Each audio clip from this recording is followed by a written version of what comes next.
AITA for refusing to pay for my friend's dinner after he changed his order last minute.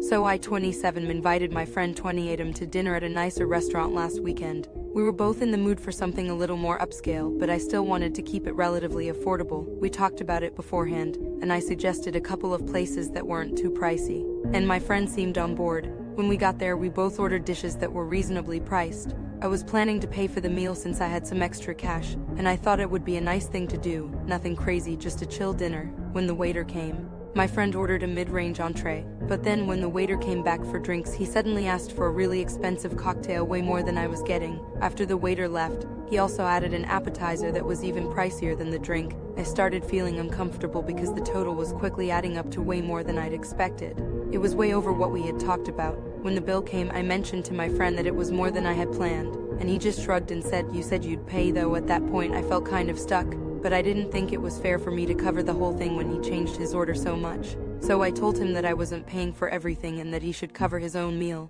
He got really upset, saying I was breaking my word and making him look bad in front of the waiter. He ended up paying for his portion, but things were super awkward. And now he's been acting distant. AITA for refusing to pay for his part of the dinner after he changed his order. I feel like I was being reasonable, but now I'm wondering if I handled it wrong.